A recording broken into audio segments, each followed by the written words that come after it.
Post कर रहे हैं। दर्शकों, आप सब यहाँ से हैं तो आपको हर्ष भाई सांघवी के परिचय की ज़रूरत नहीं है। He is the rising star.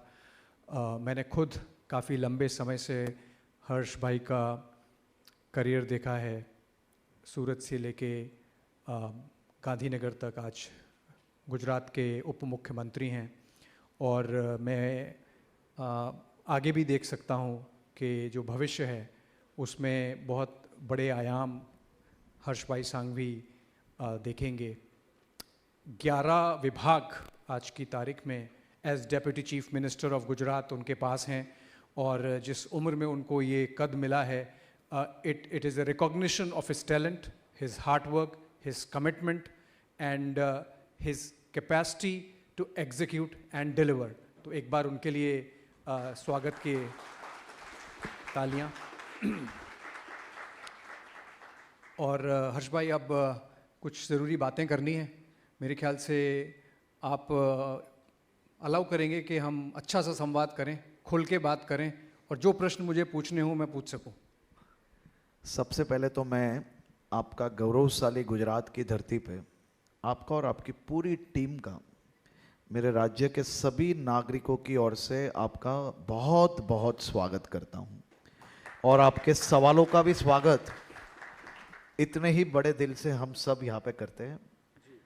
आपके सवालों के इंतज़ार में मैं भी हूँ और पूरा गुजरात है। तो चलिए शुरू करते हैं। एज दे से let's hit the ground running. क्योंकि आपका जो सबसे महत्वपूर्ण विभाग है गृह, और जब हम विकास यात्रा की बात करते हैं तो उसका एक बहुत अभिन्न अंग होता है कानून व्यवस्था, law and order. Because if there is no law and order they can not be proper development. और गुजरात की हमेशा से तासीर रही है कि जो समाज व्यवस्था है वो बड़ा ध्यान रखती है इस बात का कि कानून कंट्रोल में रहे। और मैं, क्योंकि मैंने बहुत करीबी से गुजरात को देखा है, ज़मीन पे रहा हूँ, छोटी छोटी स्टोरी से बड़ी बड़ी स्टोरी कवर करी हैं, पर अब जब मैं दिल्ली से देखता हूँ तो एक नया पैटर्न कुछ दिनों से मुझे देखने को मिल रहा है। जो आमतौर पर हम दिल्ली से बैठ के देखते हैं तो शायद सिर्फ उत्तर प्रदेश में देखने को मिल रहा था कुछ समय से। अभी मैं गुजरात से भी उस तरह की खबरें देख रहा हूँ कि एनकाउंटर हो जाता है, गोली चला देते हैं। अगर कोई पकड़ में आता है जिसका लगता है कि जिसने, पता चलता है कि उसने क्लियरली कुछ कानून का उल्लंघन किया है और एक बहुत गलत दिशा में कुछ कदम उठाया है, तो ये शूट करने की बात कहाँ से गुजरात में आ गई है? एनकाउंटर्स कैसे हो रहे हैं? देखिए, सबसे पहले गुजरात कानूनी व्यवस्थाओं में मानने वाला राज्य है। हम सही तौर से नियमों का पालन करने वाले लोग हैं। कानून ने बनाए हुए जो भी प्रावधान है उसको फॉलो करने वाले लोग हैं। लेकिन मैं आज आप सबसे बहुत स्पष्ट ये कहना चाहता हूं कि कोई दरिंदा मेरे राज्य की 5 साल की बेटी पे बलात्कार करे, आप इस परिस्थिति को समझ सकते हो बिल्कुल अच्छी तरह से। और वो बलात्कारी को पुलिस जब पकड़ने जाते वक्त भागने की कोशिश करे, पुलिस पे हमला करने की कोशिश करे, तो पुलिस अगर इस मौके पे सामने जवाब नहीं देगी तो ऐसे दरिंदों को रोकना बहुत ही मुश्किल काम हो जाएगा। दूसरी चीज, सॉरी मैं इंटरप्ट कर रहा हूँ, ये एक लिबरल विचार हो सकता है, पर ये विचार है कि रेट ऑफ द स्टेट होनी चाहिए, पर वो तो कोर्ट डिसाइड करेगा कि वो उसको सजा होनी चाहिए। एकदम सही बात है, कोर्ट ही डिसाइड करता है और कोर्ट जो डिसाइड करते हैं वही हम फॉलो करते हैं।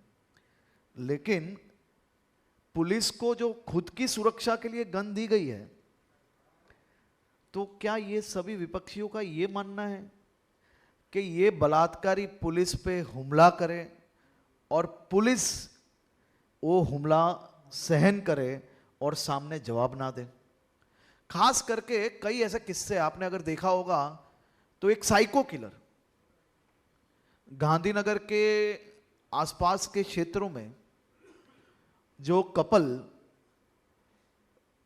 कोई जन्मदिन के अवसर पे वो कपल घूमने जाता है, वो कपल पे हमला करता है, हमला करके वो बेटी को मार डालता है।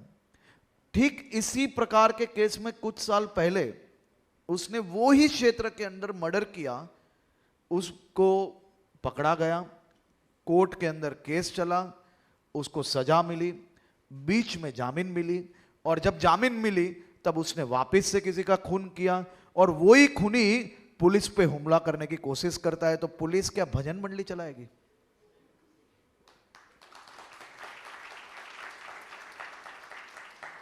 पुलिस को कानून में प्रावधान है, अगर कोई हमला करेगा तो सामने जवाबी कार्रवाई तो करनी पड़ेगी। ठीक तीसरा केस मैं आपको कहना चाहता हूं, अनेक बार खून के केसेस में अंदर गया हुआ व्यक्ति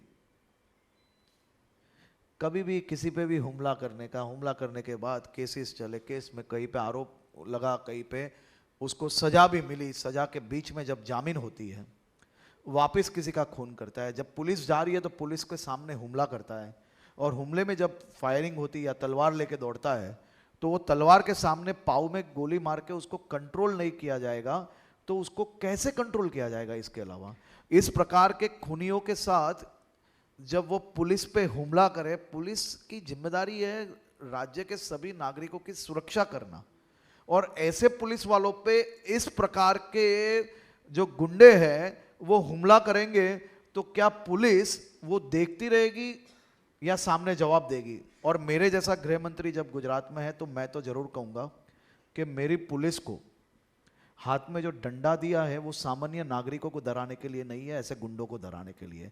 मेरी पुलिस को जो कानून ने प्रावधान दिया है, जो बगल में जो गन लटकी हुई है, वो मेरे राज्य के सामान्य नागरिकों को डराने के लिए नहीं है, वो गुंडों को डराने के लिए ही है और उनको कंट्रोल में रखने के लिए ही है। और उनके साथ मैं खड़ा हूं, जब उनके सामने कोई हमला करेगा तो भी सबसे पहले आके मैं खड़ा हूं, और उनको ये तरह से ही जवाब देना चाहिए, ऐसे गुंडों को कंट्रोल में रखना ही पड़ेगा।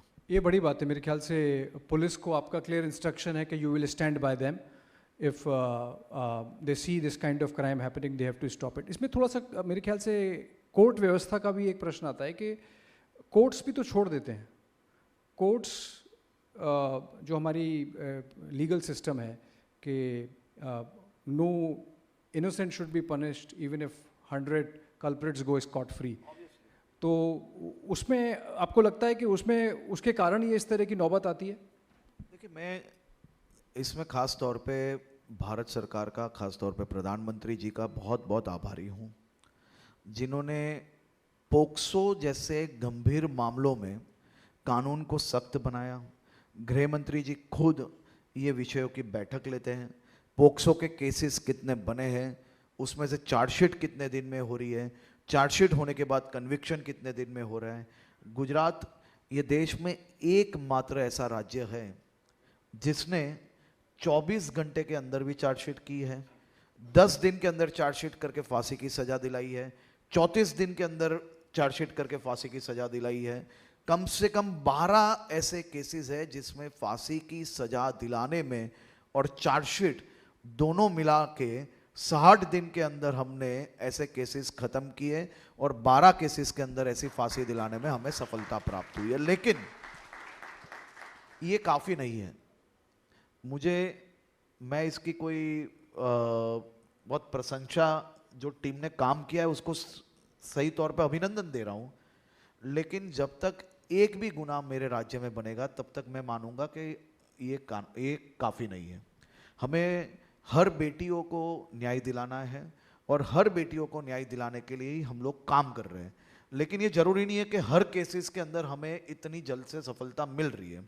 लेकिन हमें जो सफलता मिली है वो सफलता देश में सबसे ज़्यादा नंबर्स में सफलता मिली है, सबसे कम टाइम के अंदर सफलता मिली है, और ख़ास तौर पे जस्टिस डिपार्टमेंट, ख़ास तौर पे हाई कोर्ट, लोअर कोर्ट्स, ऐसे मामलों में 100% गंभीरता से एवं जल्द से जल्द वो मामलों को सॉल्व कैसे किया जाए, जल्द से जल्द ऐसे मामलों में ये दरिंदों को सजा कैसे दिलाई जाए, उसके लिए जस्टिस पूरी सिस्टम भी इसके अंदर बहुत ही उपयोगी और सहयोगी रही है।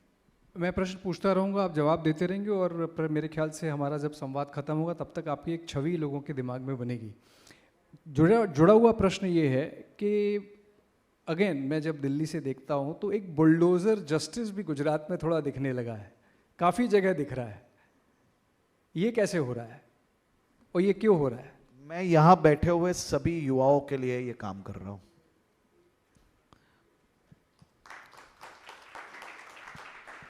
आप सोचिए, भगवान कृष्ण की नगरी, देश के करोड़ों करोड़ों नागरिकों का सबसे बड़ा आस्था का केंद्र, और जहां हर साल करोड़ों भक्तजन कृष्ण कन्हैया लाल जी की भक्ति में दर्शन के लिए आते हैं, ऐसे भक्त जनों के लिए सुरक्षित रखी गई जगह, उनकी व्यवस्थाओं के लिए सुरक्षित रखी गई जगह, उस पे कोई कब्जा जमा लेगा, कोई अवैध कंस्ट्रक्शन कर लेगा, और वहां के जो नागरिक हैं उनकी स्वास्थ्य की व्यवस्थाओं के लिए, उनके एजुकेशन की व्यवस्थाओं के लिए जो जगह जगह आरक्षित रखी गई है, ऐसी जगहों पे कोई अवैध बांधकाम कर लेगा तो ऐसे कंस्ट्रक्शंस पे बुलडोजर नहीं चला के ये सभी लोगों पे अन्याय होगा। But you have made sure कि वो अवैध है? आज तक मैंने जहां जहां पे डिमोलिशन करवाया है, चाहे वो द्वारका हो, चाहे वो बेट द्वारका हो, चाहे वो हर्षद माता मंदिर हो, चाहे वो सोमनाथ हो, चाहे वो चंदोला तालाब हो, चाहे वो अंबाजी के आसपास का क्षेत्र हो, चाहे अहमदाबाद के आसपास का क्षेत्र हो, खेड़ा का हो, बड़ौदा का हो, कुल मिला के 36 जगह पे करवाया है। उसमें से 3636 जगह पे हाई कोर्ट में गए हैं, सुप्रीम कोर्ट में गए हैं, हर जगह पे सरकार को जीत मिली है। आपने द्वारका का मेंशन, एक भी बार, सुन लीजिए पूरा, एक भी मौकों पे ऐसा नहीं हुआ है जहां कोर्ट ने एक भी एडवर्स रिमार्क गुजरात सरकार के डिमोलिशन को लेकर ली है। हमने कभी भी, मैं ये मेरे राज्य के सभी नागरिकों को कहना चाहता हूं कि हमने कभी भी एक भी अतिक्रमण जो सरकारी जगहों पे नहीं है, जो अवैध नहीं है, ऐसे अतिक्रमण को कभी नहीं हटाया है। हमने केवल और केवल यहां बैठे हुए आप जो युवा मेरे साथियों को देख रहे हो ना, उनका भविष्य मेरे राज्य के अंदर उनकी व्यवस्थाओं को और मजबूत बनाने के लिए जो कदम उठाने हैं वो ही कदम उठाए हैं। हमने अतिक्रमण के नाम पे राजनीति नहीं की है, लेकिन अतिक्रमण के नाम पे राजनीति करने वाले लोगों के सामने हम ढीली सरकार चलाने वाले लोग नहीं है। कौन करता है ये वो अतिक्रमण? जो भी आप सब जानते हो, मुझे नहीं चाहिए इनके वोट। अतिक्रमण करके अगर उनको लगता है कि अतिक्रमण रखने के लिए ही वो वोट देंगे तो नहीं चाहिए वोट ऐसे। मेरे राज्य को व्यवस्थाओं से चलाने के लिए ये राज्य मोदी जी का राज्य है भाई साहब। यहां राज्य को पीढ़ियों से लेके आने वाली अनेक पीढ़ियों तक उनकी इंस्टीट्यूशनल व्यवस्थाओं से सरकार चलने वाली सरकार है, और भूपेंद्र भाई पटेल की सरकार इस पे ठोस कदम उठा रही है। और मैं आपको और बता रहा हूं, ये केवल शुरुआत है। अतिक्रमण करोगे तो भूपेंद्र भाई पटेल का बुलडोजर वहां पहुंचेगा, वहां के आसपास के नागरिकों की हक की व्यवस्थाओं के लिए रखी गई जगह जो है उसका सुरक्षित रखना ये मेरी जिम्मेदारी है, और वो जिम्मेदारी मैं अदा कर रहा हूं। मुझे किसी की डर नहीं है इसके लिए। ये बड़ा मैसेज दे रहे हैं आप। हर्ष भाई, मैंने ना अपना टेलीविज़न का जो जर्नलिज्म शुरू किया था वो 26/11 के बैकड्रॉप में किया था, लगभग उसी समय। तो क्योंकि 26/11 में एक बोट गई थी कसाब वाली वहाँ बम्बई तक, तो हम उस समय चेक करने गए थे मरीन एरिया, क्योंकि आपने द्वारका की बात करी। तो हमारा जो मरीन बाउंड्री है वहाँ पे सिक्योरिटी कैसी है, तो उस समय कुछ बात हुई थी कि मरीन पुलिस स्टेशंस होने चाहिए। अभी क्या हम कह सकते हैं कि हमारा दरिया, हमारा मरीन बाउंड्री, गुजरात की जो सरहद है सुरक्षित हुई है, बेटर हुई है? देखिए, मोदी जी के शासन में देश की हर एक सरहद सुरक्षित भी हुई है और ज़्यादा मजबूत हुई है। ये चाहे गुजरात की हो या जम्मू कश्मीर की हो। खास तौर पे अगर मैं गुजरात की बात करूं तो गुजरात का कोस्ट लाइन जो है वो कम से कम 1600 किलोमीटर से ज़्यादा कोस्ट लाइन पे एरिया जो है देश वो की गुजरात सबसे को बड़ी। लगता है। ये बहुत ही सेंसिटिव, और जो ये बाउंड्री है, जो हमारी बॉर्डर है, वो बॉर्डर बहुत ही सेंसिटिव बॉर्डर है। और ख़ास तौर पे जिस प्रकार से अफ़गानिस्तान और वहाँ पे जो पॉलिटिकल चेंजेस आने के बाद कई नई चैलेंजेस जो है, ड्रग्स की मैटर हो, ये सब मैटर्स हो, उसकी चैलेंजेस ज़रूर से बढ़ी है। लेकिन जिस प्रकार से बीएसएफ की प्रेजेंस, कोस्ट गार्ड की प्रेजेंस, नेवी की प्रेजेंस और गुजरात पुलिस की मरीन पुलिस, ये सभी के संकलन में जिस प्रकार से काम हो रहा है और वो काम में जो सफलता प्राप्त हुई है वो पूरे देश ने देखा है। भारत पाकिस्तान की सरहदों पे से जो ड्रग्स तस्करी का बहुत ही बड़ा मामला है और जो मॉडस ऑपरेंडी थी, जो ये समंदर की कहीं ना कहीं ये समंदर के रास्तों से जो लाने का प्रयास किया जा रहा था, कौन लाता है ये ड्रग्स? ये पाकिस्तानी और कौन अपोजिशन लाएगा? बोलता है कि इतनी सारी ड्रग्स आ किधर से रही है? आप देखिए, जेल में जाके मिलना चाहिए आपको उनको। कभी 75 को अंदर डाल लिया है। कौन लोग हैं ये? सभी पाकिस्तानी हैं। पाकिस्तान ड्रग्स भेज रहा है। जो भेज रहा है उनको ही पकड़ा है। लेकिन ये लोगों का चेहरा देखना चाहिए जिससे आपको पता चलेगा कि क्या हाल किया है। मैं खास तौर पे 5 टन मतलब 5000 किलो ड्रग्स कैसे अंदर कैसे आ जाता है?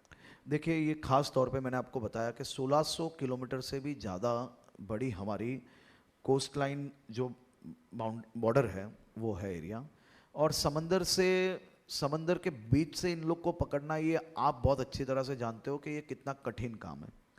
समंदर के इतने बड़े एरिया में से घुसना और उसके बीच में भारत की सीमाओं पे घुसने से पहले हमारी सेंट्रल फोर्सेस के साथ गुजरात पुलिस उनके स्वागत के लिए जब तैयार होती है, और गोलियों का सामना करके गुजरात पुलिस ने कम से कम 25 से ज़्यादा बड़े डिटेक्शन पिछले 3 साल के अंदर किए हैं। ये एक से एक डिटेक्शन ऐसे है कि सही में आपकी क्राइम की टीम को इसमें रिसर्च में बिठाना चाहिए, तब पता चलेगा कि गुजरात पुलिस ने इसमें कितना बड़ा काम देश की सेवा में किया है। मैं आपको बताता हूँ, एटीएस की हमारी टीम जो 3-3, 4-4 दिन समंदर में रहती है, और समंदर में 4-4 दिन रहना ये बहुत इजी काम नहीं है। समंदर की तेज लहरों में गोलियों का सामना करके जो पाकिस्तान के सबसे बड़े ड्रग डीलर है, इस प्रकार की परिस्थिति एटीएस ने खड़ी की थी कि उनको कोई भी मछुआरा ये ड्रग्स लेके इंडिया आने के लिए तब के समय में तैयार नहीं था। आज से 2 साल पहले की मैं बात कर रहा हूँ। ये उसके खुद के बेटे को उसको भेजना पड़ा और उसको भी एटीएस ने पकड़ लिया था। ये काम गुजरात एटीएस ने किया है।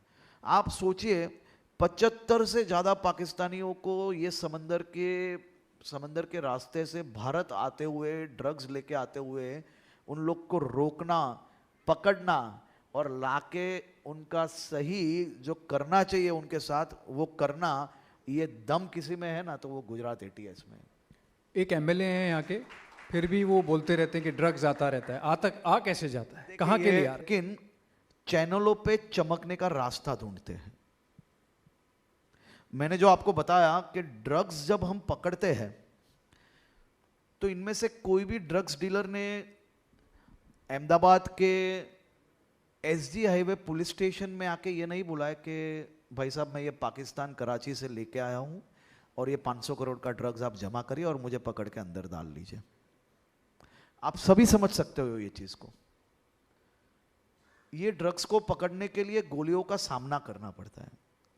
ये ड्रग्स को पकड़ने के लिए मेरी एटीएस की टीम में से कहीं एक बार ऐसे किस्से बने हैं, किसी की बेटी की बर्थडे पार्टी होती है और छोड़ के वहां जाता है, कोई रात दिन दूध वाला बन के गांव में बैठा रहता है, किसी ने दीपावली का त्यौहार का खुशियां और बनाने का छोड़ के ये समंदर की तेज लहरों के बीच में जाते हैं, तब जाके हम लोग हजारों करोड़ का ड्रग्स पकड़ पाए। हमने केवल गुजरात या भारत पाकिस्तान की समंदरों की बॉर्डरों पे से ही ड्रग्स नहीं पकड़ा है, हमने कोलकाता के पोर्ट से भी पकड़ा है, हमने पंजाब की जेलों में से भी पकड़ा है, हमने पंजाब की जेलों में चल रहा ड्रग्स का नेटवर्क का भी पर्दाफाश किया है, हमने मुंबई से भी पकड़ा है, हमने यूपी से भी पकड़ा है, हमने हिमाचल से भी पकड़ा है, हमने दिल्ली से भी पकड़ा है।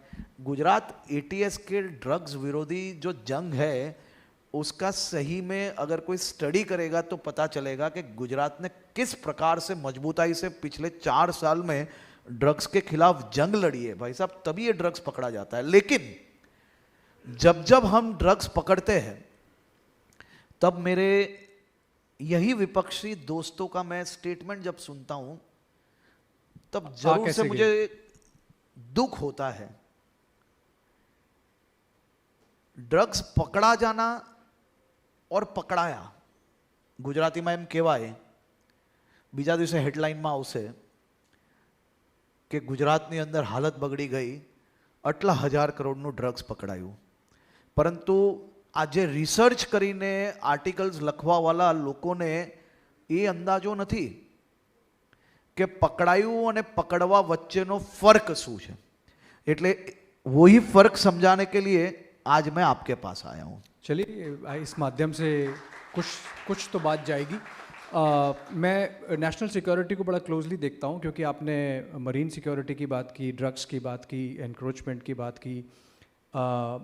मुझे याद है जब मैं यहाँ था तो इंडियन मुजाहिदीन का एक केस हुआ था जब बहुत जगह सीरियल ब्लास्ट हुए थे. तो चंदोला तालाब, क्योंकि आपने मेंशन किया इसलिए मुझे जस्ट याद आया और इसलिए मैं मेंशन कर रहा हूँ कि आपने अभी चंदोला तालाब में एक्शन लिया. उस समय भी इंडियन मुजाहिदीन के कुछ लोग वहाँ से पकड़ाए गए थे. तो जब आप ये करते हैं तो आप कहते हैं कि बांग्लादेशी, फिर जब आप लव जिहाद करते हैं तो, या जब आप एनक्रोचमेंट करते हैं द्वारका में, तो एक ऐसी छवि आती है कि आप are you pursuing one community. ये एक क्रिटिसिज्म है आपका, कोशिश की जाती है. ये अभी ऐसे है कि आपके चश्मे से आपको जो दिखेगा वही आप बोलोगे. अब मैं चंदोला इलीगल एंक्रोचमेंट तोड़ने गया, वहां भी वही मिले तो मैं क्या करूं उसमें. अब ये मेरी गलती थोड़ी ना है. आप चंदोला में बांग्लादेशी पकड़े गए तो मैंने बोला बांग्लादेशी पकड़े गए, उसमें मैं क्या करूंगा. वहां से बांग्लादेशी मिले तो मैंने पकड़ा और ठोका, उसमें मैं क्या करूंगा. कितने बांग्लादेशी पकड़े आपने? वो तो आंकड़ा दिया ही गया है, 200 से ज्यादा बांग्लादेशी वहां से पकड़े गए. अब आप मुझे ये बताइए, जिनके लिए वो वोट बैंक है उनको पेट में दर्द क्यों होता है भाई साहब. मेरे शहर का मेयर नक्की करने का काम अहमदाबाद के नागरिकों का है, गुजरात के नागरिकों का है. गुजरात का मुख्यमंत्री कौन बनेगा वो काम किसका है, गुजरात के नागरिकों का है या बांग्लादेश से ये भाड़े लाए गए लोगों का है भाई साहब. अब उसमें आप हर वक्त अगर ये देखोगे कि ये चंदोला खाली किया तो भी वो ही निकले, वहां पे भी बांग्लादेशी ही निकले, तो भाई साहब आप आपके घर पे ले जाइए उनको, हम थोड़ी ना बोल रहे हैं. तो ये आप कब तक खत्म कर दोगे जिससे कि बार बार ये मुद्दा ना रहे. अब धीरे धीरे काम हो रहा है. सफाई तो आप देख ही रहे हो पूरे देश में अच्छी तरह से. मोदी जी जहां बैठे वहां देश के हित में ही काम होता है. उसमें कभी भी आप एक बात समझ लीजिए, वो बोलने वाले बोलते रहेंगे, लेकिन मोदी जी को आप भी जानते हो, मैं भी जानता हूं, वो उन्होंने जो तय कर लिया है वो तो होने वाला ही है भाई साहब. अब ये लोग जर्मनी घूमने जाए या चाइना घूमने जाए उससे कोई फर्क नहीं पड़ने वाला है. सब समझते हैं आप जिनकी बात कर रहे हैं. नहीं, मैं तो जनरल बोल रहा हूं वैसे मेरे. चलिए, लेकिन मेरा एक बहुत ही यहाँ बैठे हुए कई जो अहमदाबाद के लोग होंगे, मैं अभी एक सीरियस नोट पे कहना चाहता हूँ. चंदोला जो तालाब था, वो चंदोला तालाब ये अहमदाबाद का एक बहुत ही बड़ी पहचान है, हिस्टोरिकल प्रेजेंस थी उसकी. और ख़ास तौर पे आप देख सकते हो कि तालाब को किस प्रकार से धीरे धीरे करके उसको पूरा एंक्रोचमेंट से एकदम ब्लॉक कर लिया गया. खाली ये मैटर नहीं है, चंदोला तालाब में से खाली बांग्लादेशी पकड़े गए ऐसा नहीं है. वहाँ से कई बार ड्रग्स कार्टेल पकड़ा गया है. वहाँ कई बार ये छोटी छोटी बेटियों को देह व्यापार में भेजता है वो पकड़ा गया है.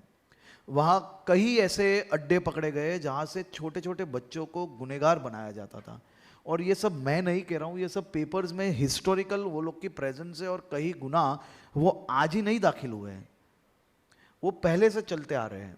तो इन पे एक बड़ा एक्शन जरूरी था. कई सालों से उस पर काम चल रहा था, तब जाके अब ये साफ हुआ. कोर्ट्स के काफ़ी केसेस चल रहे थे, कोर्ट केसेस क्लियर हुए, क्लियर होते ही हम लोग ने एक एक्शन प्लान बनाया और उसको साफ किया है।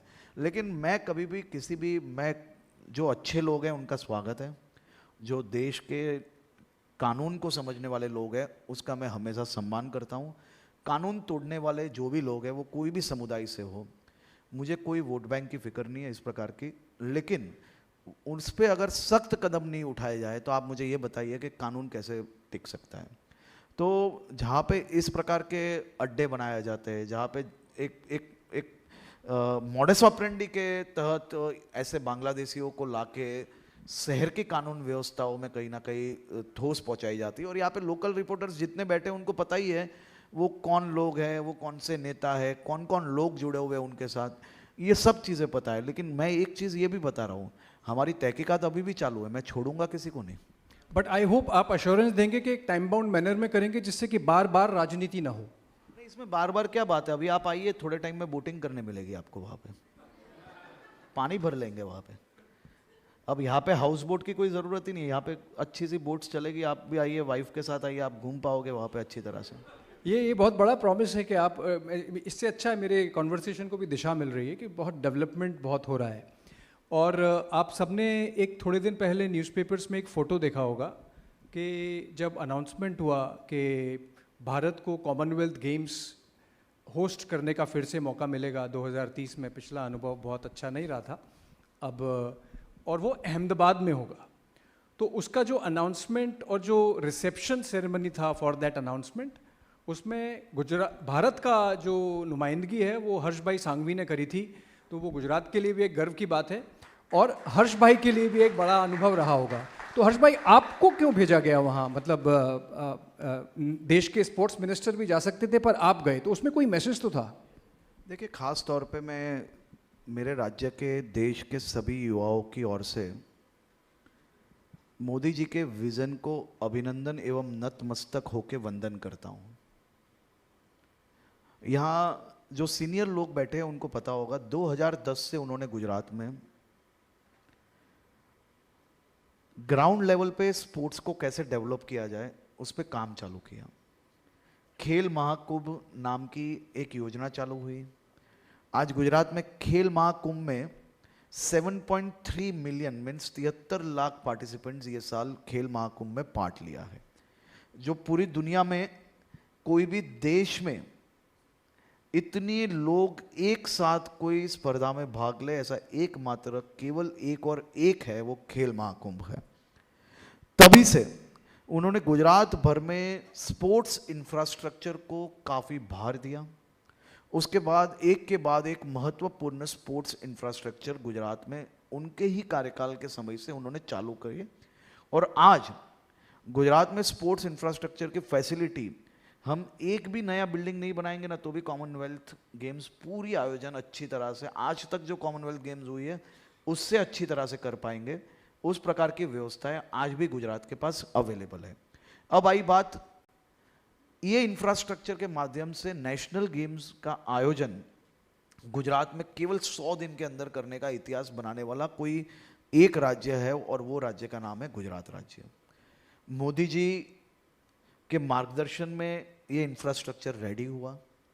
हमारे गृह मंत्री श्री अमित भाई शाह जी, जो ये कॉमनवेल्थ की पूरी मीटिंग्स करीबन 20 से ज़्यादा बार तो उन्होंने घंटों भर बैठ के किस प्रकार से क्या हो सकता है, और उसमें खेल मंत्री मनसुख भाई भी हमारे साथ ही थे पूरे मार्गदर्शन में, और भारत सरकार के सभी विभागों के मार्गदर्शन में गुजरात सरकार ने ये पूरी तैयारियां की, और यही तैयारियों पे हम लोग आगे बढ़ते गए। मेहनत चालू थी, और ये मेहनत में खेल मंत्रालय और ख़ास तौर पे अमित भाई के वहाँ से भी डे टू डे पूरा फॉलोअप, पूरी मीटिंग्स, पूरा प्लानिंग। आप जब आज गुजरात पधारे ही हो तो मैं आपसे एक ही विनती करता हूँ, आप यहाँ से जाओ उससे पहले हमारे आपके लोकल दोस्तों को मैं विनती करना चाहता हूँ कि आप जाते जाते गुजरात का वीर सावरकर स्पोर्ट्स कॉम्प्लेक्स पे एक नज़र लगा के जाइए। खाली वहाँ जाइए, देखिए कि इंफ्रास्ट्रक्चर डेवलप कैसे हो सकता है, कितने महीनों के अंदर वो स्पोर्ट्स कॉम्प्लेक्स तैयार किया। मुझे याद है मैं खेल मंत्री बना तभी UHM अमित भाई शाह जी के साथ में वो ग्राउंड ब्रेकिंग सेरेमनी में मुझे जाने का अवसर मिला था। मैं तो अभी बना हूं, और कुछ महीनों पहले वही स्पोर्ट्स कॉम्प्लेक्स का उनके साथ लोकार्पण करने का भी मुझे अवसर प्राप्त हुआ। वो स्पोर्ट्स कॉम्प्लेक्स का एक और भी इतिहास है, यहां बैठे हुए युवाओं को ये जानना बहुत जरूरी है। वीर सावरकर स्पोर्ट्स कॉम्प्लेक्स, ये देश में कई कम ऐसे आपको किस्से मिलेंगे। स्पोर्ट्स कॉम्प्लेक्स का ऑफिशियल लोकार्पण हो रहा है, उससे पहले हमारे गृह मंत्री जी ने बोला कि वहां पे टूर्नामेंट चालू करवा लीजिए, लोकार्पण होता रहेगा। वहां पे कॉमनवेल्थ वेट लिफ्टिंग टूर्नामेंट का भी आयोजन हो गया, एशियन एक्वेटिक्स टूर्नामेंट का भी आयोजन हो गया, उसके अलावा 5 इंटरनेशनल टूर्नामेंट्स के भी आयोजन हो गए। तो गुजरात आने वाले दिनों में स्पोर्ट्स टूर्नामेंट के लिए एक बहुत ही बड़ा प्लेटफॉर्म बनने जा रहा है, और ये सभी चीज तभी पॉसिबल हो जब सरकार नीति से, मेहनत से, डेडिकेटली जब काम करे, तभी उसका रिजल्ट ही आ सकता है। आप वो प्रोजेक्ट जरूर से एक बार देखने चाहिए। मैं बिल्कुल देखूंगा। और कॉमनवेल्थ की बात हो रही है तो ये इनफैक्ट एकदम आउट ऑफ द ब्लू आया था। बात ऐसी होती थी कि शायद 2036 में भारत ओलंपिक्स की मेज़बानी का दावा करेगा, तो वो भी अहमदाबाद में होगा। तो क्या उस दिशा में कोई सोच है? देखिए, भारत खास तौर पे अहमदाबाद को हम लोग आने वाले दिनों में स्पोर्ट्स और इंटरनेशनल स्पोर्ट्स, और ख़ास तौर पे कॉमनवेल्थ है, ओलंपिक्स जैसी बड़ी जो प्रतियोगिता है, ऐसी गेम्स के लिए हम लोग अहमदाबाद को तैयार कर रहे हैं, और उसमें हम लोग काफ़ी आगे बढ़ चुके हैं। और ख़ास तौर पे गुजरात सरकार इस दिशा में गंभीरतापूर्वक काम कर रही है, और जो हमने टाइमलाइन सोची है उससे बिफोर हम लोग प्रोजेक्ट्स पूर्ण करने की हमारा ट्रैक रिकॉर्ड रहा है। जी, मेरे ख्याल से हमने बहुत सारे एरियाज़ कवर किए आपके कार्य क्षेत्र से रिलेटेड। हर्ष भाई, जैसा मैंने शुरू में आपका परिचय देते में कहा था कि एक आपकी जो जर्नी है मैंने काफ़ी साल से देखी है और सबने देखी है, और जिस तरह से आप इन अ वेरी अर्ली एज आपको जिस तरह की जिम्मेवारी मिली हैं और जिस तरह का काम मिला है और जिस तरह से आप डिलीवरी कर रहे हैं, मैं समझता हूँ इंस्पायरिंग होगा यंगस्टर्स के लिए, ख़ास तौर से जो ऑडियंस में है, कि if you stay the course as they say and if you remain committed you can achieve lot of things and sky is the limit. और मान के चलिए ये सिर्फ शुरुआत है हर्ष भाई सांघवी के लिए। एक just closing question, since you are also youngster and politics में तो 55 बरस तक भी यंग ही होते हैं आजकल, हम देखते हैं यंग कहा जा रहा है, तो यू आर तो वेरी यंग। ये लव जिहाद पे जो आप पीछे पड़ते हैं, लव से क्या प्रॉब्लम है? जिहाद से प्रॉब्लम है, लव से क्या प्रॉब्लम है? As a youngster, young leader, and that's my last question. देखिए, प्यार करना कोई गुनाह नहीं है, आप भी कर सकते हो, लेकिन मेरी एक ही विनती है आपसे कि अगर आप किसी से वो प्यार करो ना, तो उससे आपकी सही आइडेंटिटी देके प्यार करना। मेरा विरोध ये केवल और केवल अपना नाम, अपना धर्म, ये सभी चीज छुपा के मेरे राज्य की बेटियों को जो उल्लू बनाते हैं ना, जो उनका जीवन बर्बाद करते हैं ना, उनसे ही मेरा विरोध है। कोई सलीम सुरेश बन के मेरे राज्य की भोली भाली बेटियों को फंसाए और उसका विरोध ना करूं मैं, और उसका सामना ना करूं मैं ऐसी राजनीति नहीं कर सकता। चलिए, ये जितना कानून का प्रश्न है, समाज का भी प्रश्न है मेरे ख्याल से। नहीं, मैं इंडिविजुअल केस बाय केस जाता हूं। मैं फिर से एक बार कहता हूं कि प्यार एक बहुत ही पवित्र संबंध है, और इससे पवित्र संबंध कुछ हो ही नहीं सकता। और ये पवित्र संबंध को बदनाम करने वाले चाहे कोई भी व्यक्ति हो, चाहे कोई भी समाज से हो, अगर वो नाम छुपा रहा है, वो अपना कार्य छुपा रहा है, वो अपना धर्म छुपा रहा है, तो ये बेईमानी है या नहीं? आप मुझे खाली इतना बताइए। नहीं, देन इट्स अ क्राइम। नहीं, आप क्लियर एकदम थोड़ा जोर से बोलिए तो सब सुन पाए। मैंने कहा ना, इट्स अ क्राइम। देन खाली क्राइम है? ये सामान्य क्राइम है या ये मॉरल क्राइम है? Moral, Yeah. मैं तो इससे गंभीर क्राइम किसी को नहीं मानता हूं। आप सोचिए एक 18, 20, 22 साल की बेटी अपने जीवन का सपना किसी के साथ देख रही है। जिस माता पिता ने उसको जन्म दिया है उससे ज्यादा विश्वास वो लड़के पे करने लगती है। वो बेटी जा पली भली सबको छोड़ के वो लड़के पे विश्वास करके उसका पूरा परिवार छोड़ के जाने के लिए रेडी होती है। और तब जाके पता चले उसको कुछ सालों के बाद कि ये तो कोई और निकला, इसने मुझे नाम गलत बताया था, इसने मुझे धर्म गलत बताया था, तो ये फरेब नहीं है तो क्या है। साहब आपने तो उसका पूरा जीवन बिगाड़ लिया। खाली उसका नहीं, उसके पूरे परिवार का जीवन बिगाड़ते हैं ऐसे लोग। उसके माता पिता, उसके भाई बहन, समाज के अंदर उसके माता पिता की जो परिस्थिति, उसके आसपास के लोग, उसके दोस्त, सभी लोग उससे दूर हो जाते हैं। ये खून से भी ज्यादा बड़ा गुनाह है। वो लड़की जिंदगी भर जिएगी लेकिन उसके चेहरे पे कभी हंसी नहीं आ पाएगी। आपने जिंदगी भर उसकी हंसी छीनने का काम किया है। आपने जिंदगी भर वो लड़की किसी और पे विश्वास ना कर पाए उस प्रकार की आपने उसकी हालत की है। उसके साथ तो मैं ये मानता हूं सख्त से सख्त कानून लागू होना ही चाहिए। और इसमें अगर आप मुझे जो भी आरोप देना चाहते हो मैं वो आरोप लेने के लिए तैयार हूं, लेकिन मैं मेरी राज्य की ऐसी भोग बनी हुई बेटियों के साथ खड़ा रहूंगा और मजबूताई से खड़ा रहूंगा। क्या अदालत तो जनता की है और वो लोग निर्णय करेंगे कि हर्ष भाई सांघवी की कैसी छवि बनी इस संवाद के बाद। मैं समझता हूँ एक young, energetic, result oriented, decisive leader. That's what I could gather from this conversation. I hope you got your takeaways. Thank you so much, friends. Republic Bharat के और रिपब्लिक मीडिया नेटवर्क के इस कॉन्क्लेव में समय देने के लिए और हमारे साथ जुड़ने के लिए थैंक यू सो मच।